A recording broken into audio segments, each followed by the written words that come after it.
Why family believes Alcatraz escapees survived their journey. The fate of the 3 inmates who successfully escaped from San Francisco's Alcatraz prison in 1962 is one of America's greatest unsolved mysteries.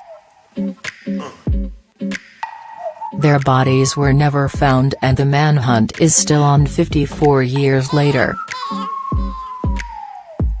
But could a trio of common crooks really have survived paddling across the frigid, shark-infested waters surrounding the rock on a makeshift raft cobbled together from raincoats? A newly surfaced letter has reignited hope that the "so crazy it just might work" scheme made legendary by the Clint Eastwood film Escape from Alcatraz wasn't just a success, but that one of the men may still be alive today. My name is John Anglin.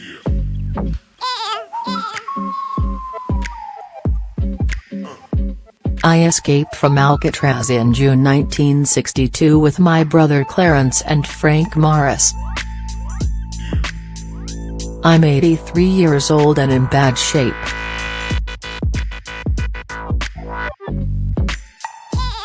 I have cancer, reads the letter sent to the San Francisco Police Department in 2013 and aired for the first time by a local CBS affiliate Wednesday.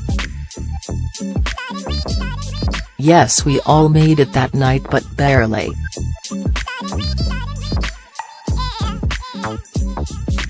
The letter says John, who would now be 86, lived on the lam for years in Seattle, North Dakota and now Southern California.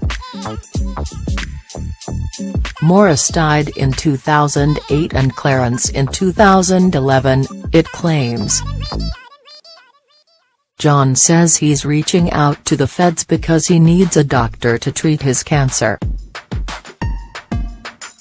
If you announce on TV that I will be promised to first go to jail for no more than a year and get medical attention, I will write back to let you know exactly where I am. This is no joke.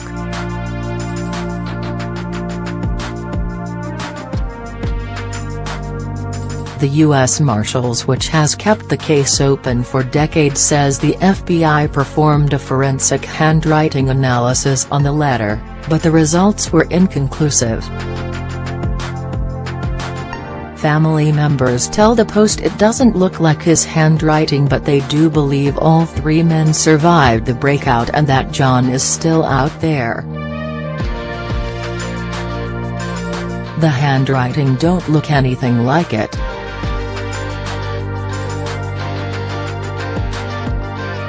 But that's not to say John didn't have somebody else write the letter.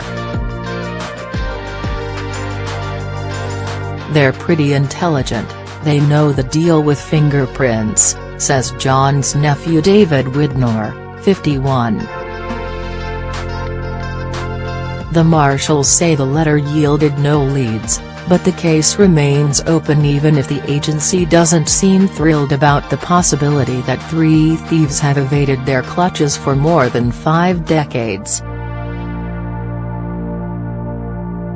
There is absolutely no reason to believe that any of them would have changed their lifestyle and became completely law-abiding citizens after this escape, the agency huffed in a statement to CBS. And experts say credible new evidence continues to emerge suggesting that the men survived. I definitely believe, with a lot of new evidence that has come to light, that it's possible, said Michael Esslinger, a historical researcher who has penned several books on the escape and has been studying it for decades. For the first 20 years I was doing research, I was very adamant they had died. In the last 7 or 8 years, I really changed my opinion. It's remarkable enough that the trio of small-time bank robbers made it off the famously inescapable island at all, let alone survive the treacherous swim to shore. Morris was a career criminal from D.C.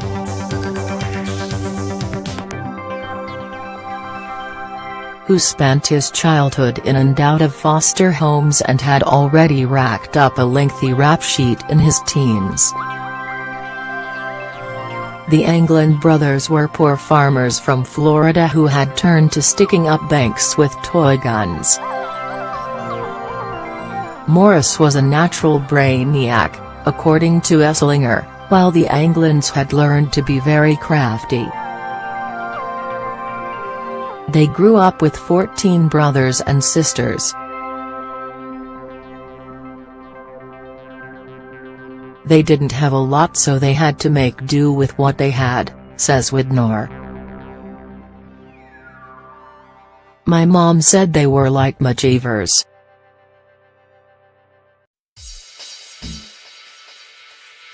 Plus, all three were seasoned escape artists, and had all ended up on Alcatraz precisely because they busted out of other joints. Escape from Alcatraz depicts Eastwood's Morris as the brains behind the scheme, but Esslinger says it was more of a team effort between the three plus a fourth, car thief Alan West, who ultimately failed to escape. The plan otherwise played out roughly the same as it does in the 1979 film, however over 6 months, the men quietly carved out the ventilation ducts in their cells using spoons and a drill made from a vacuum cleaner motor until they could access a utility corridor behind the walls.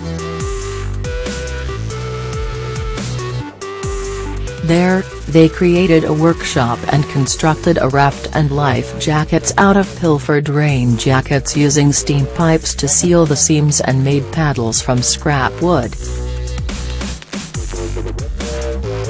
They also made models of their own heads out of soap, toilet paper and real hair taken from the prison barber shop, to use as decoys in their beds on the night of the big break.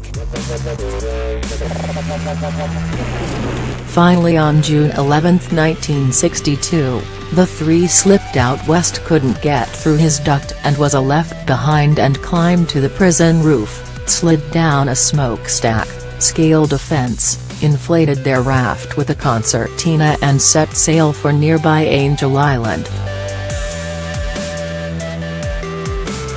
Thanks to the realistic fake heads, the guards didn't realize what had happened until the next morning. If they made it to the mainland and stole a car, they could have been in Mexico by the time the first bell went off, says Esslinger. A massive manhunt was mounted, but it failed to find much trace of the fugitives, dead or alive, other than a paddle and some scraps of life jacket. Alcatraz officials believed they couldn't have possibly survived the cold, choppy waters, but Widnor says the family has always been sure they made it, and new clues over the past decade have only made them more sure. Our family has always believed that they made it, he said, noting that the brothers grew up swimming in the icy waters of Tampa Bay in winter. We have a lot inside the family that we haven't shared. In 2010, another Anglin brother, Robert, made a deathbed confession to his kin. He'd been in touch with John and Clarence several times in the first 25 years they were on the run, the family says. 4 years later, Dutch scientists took up the cause and used 3D modeling of the tides at the time to prove that it was possible they survived so long as they started paddling between 11 p.m. and midnight.